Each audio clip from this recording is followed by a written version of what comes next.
पितृपक्ष के अवसर पर, श्राद्ध के अवसर पर यदि ये कथा कोई श्रवण करेगा तो उसके पितरों को मोक्ष मिलेगा। ऐसा श्रीमद् भागवत कथा में लिखा है कि तुंगभद्रा तटे पूर्वं भूतपत्तर उत्तमं यत्रवत् वर्णाः स्वधर्मेण शक्ति सत्कर्म तत्परा।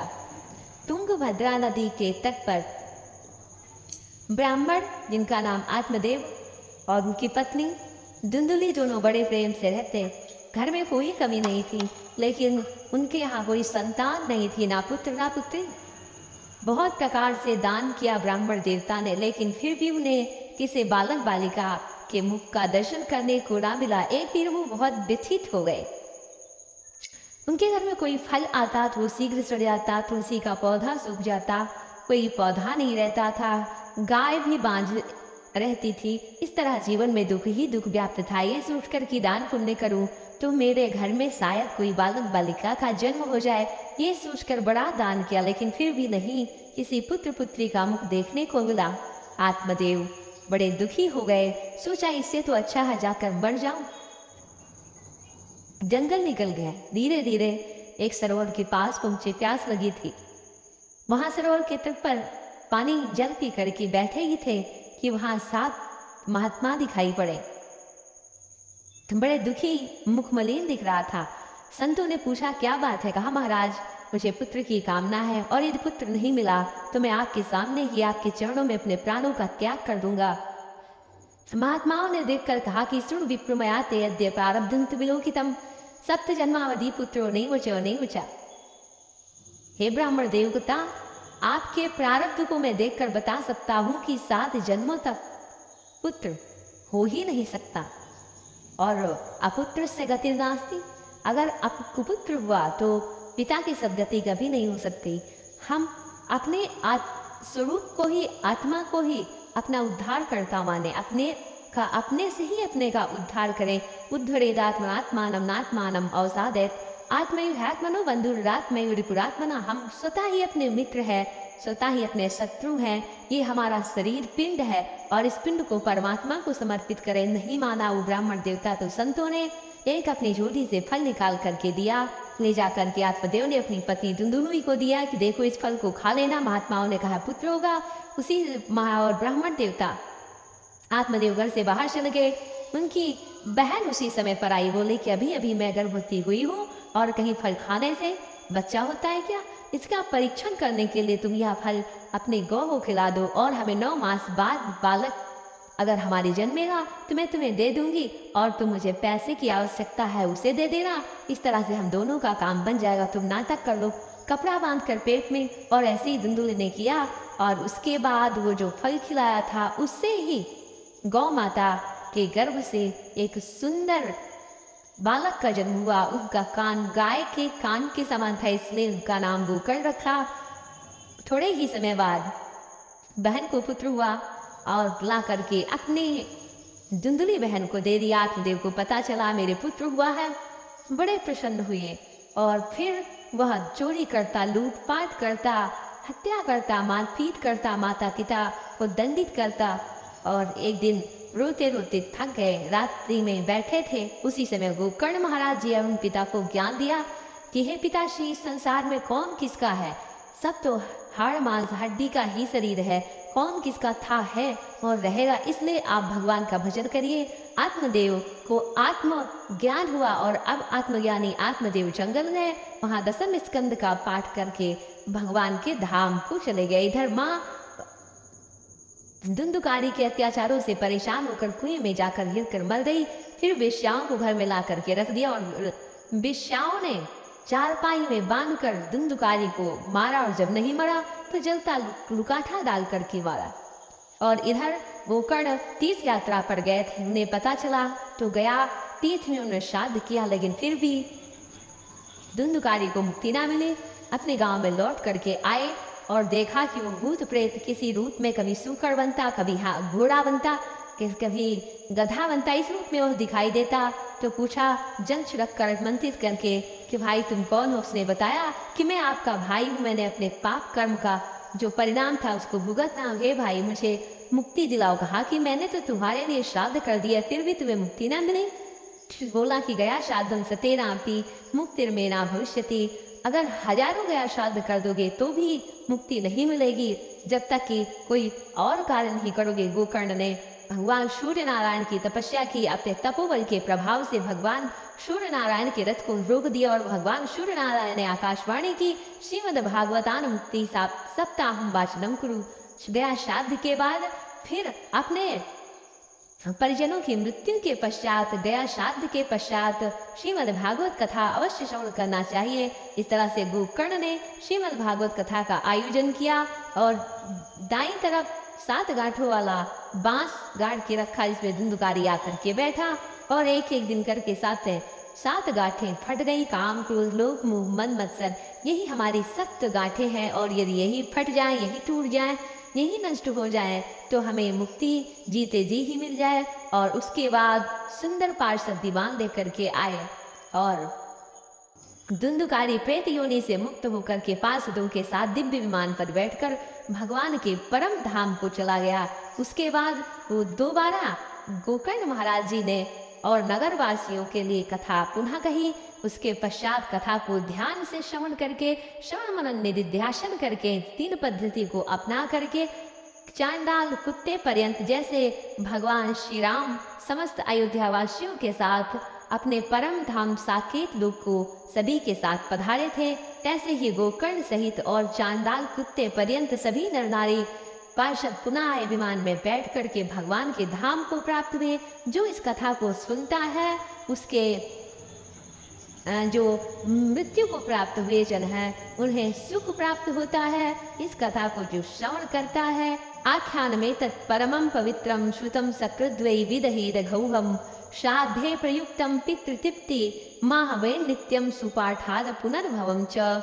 जो हमारे पितृ हैं उनको तृप्ति मिलती है इस कथा को यदि कोई श्रवण करता है।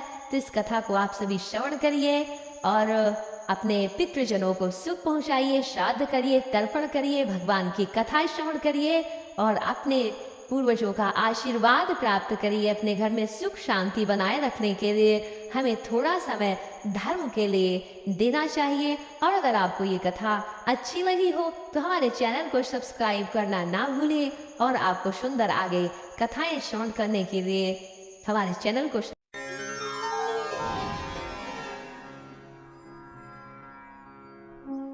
पितृपक्ष की पौराणिक कथा के अनुसार जोगे और भोगे 2 भाई थे। दोनों अलग अलग रहते थे। जोगे धनी था और भोगे निर्धन। दोनों में परस्पर बड़ा प्रेम था। जोगे की पत्नी को धन का अभिमान हो गया था, किंतु भोगे की पत्नी बहुत ही सरल हृदय थी। पितृपक्ष आने पर जोगे की पत्नी ने उससे पितरों का श्राद्ध करने के लिए कहा तो जोगे इसे व्यर्थ का कार्य समझकर टालने की चेष्टा करने लगा, किंतु उसकी पत्नी समझती थी कि यदि ऐसा नहीं करेंगे तो लोग बातें बनाएंगे। फिर उसे अपने मायके वालों को दावत पर बुलाने और अपनी शान दिखाने का यह उचित अवसर लगा। अतः वह बोली, आप शायद मेरी परेशानी की वजह से ऐसा कह रहे हैं, किंतु इसमें मुझे कोई परेशानी नहीं होगी। मैं भोगे की पत्नी को बुला लूंगी, दोनों मिलकर सारा काम कर लेंगे। और फिर उसने जोगी को अपने पीहर न्योता देने के लिए भेज दिया। दूसरे दिन उसके बुलाने पर भोगे की पत्नी सुबह सवेरे आकर काम में जुट गई। उसने सारी रसोई तैयार की, अनेक पकवान बनाए। आखिर उसे भी तो पितरों का श्राद्ध तर्पण करना था। तो वह अपनी जेठानी से बोली, अच्छा जीजी, तो मैं चलती हूँ, सारा काम हो गया है। इस अवसर पर न जोगी की पत्नी ने उसे रोका और न वह स्वयं ही रुकी, परंतु रास्ते में आते आते वह सोच रही थी कि मेरे घर पर पितरों के भोजन के लिए तो कोई सामान नहीं है, मैं घर जाकर उनके लिए क्या पका पाऊंगी। लेकिन ऐसा सोचते सोचते ही वो अपने घर पहुंच गई और उसने बहुत ही श्रद्धा भाव से अपने पितरों के लिए अंग्यारी तैयार की। शीघ्र ही दोपहर हो गई। पितृ भूमि पर उतरे। जोगे और भोगे के पितृ पहले जोगे के यहाँ गए। तो क्या देखते हैं कि उसके ससुराल वाले वहां भोजन पर जुटे हैं। निराश होकर वे भूगे के यहाँ चले गए। वहां क्या था, मात्र पितरों के नाम पर अंगियारी दे दी गई थी। पितरों ने उसकी राख चाटी और भूखे ही नदी के तट पर आ पहुंचे। थोड़ी देर में सारे पितर इकट्ठे हो गए और अपने अपने यहाँ के श्राद्धों की बड़ाई करने लगे। जोगे भूगे के पितरों ने भी अपनी आप बीती सुनाई। फिर वे सोचने लगे, अगर भूगे समर्थ होता तो शायद उन्हें भूखा न रहना पड़ता, मगर भूगे के घर में तो 2 वक्त की रोटी भी खाने को नहीं थी। यही सब सोचकर उन्हें भूगे पर दया आ गई। अचानक वे नाच नाच कर गाने लगे, भोगे के घर धन हो जाए, भोगे के घर धन हो जाए। सांझ होने को हुई। भोगे के बच्चों को कुछ भी खाने को नहीं मिला था। उन्होंने माँ से कहा, माँ बहुत भूख लगी है। तब उन्हें टालने की गरज से भोगे की पत्नी ने कहा, जाओ, आंगन में हौदी औंधी रखी है, उसे जाकर खोल लो और जो कुछ मिले बांट कर खा लेना। बच्चे वहां पहुंचे तो क्या देखते हैं कि हौदी मोहरों से भरी पड़ी है। वे दौड़े दौड़े माँ के पास पहुंचे और बोले, माँ, यहाँ आओ, देखो हौदी के नीचे क्या है। आंगन में आकर भोगे की पत्नी ने यह सब कुछ देखा तो वह भी हैरान हो गई और वह सोचने लगी कि शायद आज पितरों को उसकी हालत पर तरस आ गया है और उन्होंने कृपा करके उस पर यह उपकार किया है। इस प्रकार भोगे भी धनी हो गया। भोगे और उसकी पत्नी ने अपने पितरों को मन ही मन सादर प्रणाम किया और उन्हें कोटि कोटि धन्यवाद किया। इतना धन पाकर भोगे और उसकी पत्नी को घमंड नहीं आया था। दूसरे साल का पितृपक्ष आया। श्राद्ध के दिन भोगे की पत्नी ने 56 प्रकार के व्यंजन बनाए। ब्राह्मणों को बुलाकर पूरी श्रद्धा भाव से श्राद्ध किया, भोजन कराया, दक्षिणा दी। जेठ जेठानी को भी बुलाया और उन्हें सोने चांदी के बर्तनों में भोजन कराया। उससे उनके पितृ बड़े प्रसन्न और तृप्त हुए और उन सभी को आशीष देते हुए अपने लोक को चले गए। तो ऐसी है पितृपक्ष में श्राद्ध करने की महिमा। श्राद्ध पक्ष के दौरान हमारे पूर्वज पृथ्वी पर सूक्ष्म रूप से आते हैं और उनके नाम से किए जाने वाले तर्पण को वे सहज स्वीकार करते हैं। इससे पितरों की आत्मा को शांति मिलती है और घर में सुख शांति बनी रहती है। इसके अतिरिक्त पितृपक्ष में पितरों को तर्पण देने और श्राद्ध कर्म करने से उनको मोक्ष की भी प्राप्ति होती है। इस दौरान न केवल उनकी मुक्ति के लिए श्राद्ध किया जाता है, बल्कि उनके प्रति अपना सम्मान प्रकट करने के लिए भी किया जाता है। पितृपक्ष में श्रद्धा पूर्वक अपने पूर्वजों को जल देने का विधान है। श्राद्ध कर्म के दौरान हमें लोहे के बर्तन में खाना पकाने से बचना चाहिए। पितृपक्ष में पीतल, तांबा और अन्य धातु के बर्तनों का प्रयोग करना चाहिए।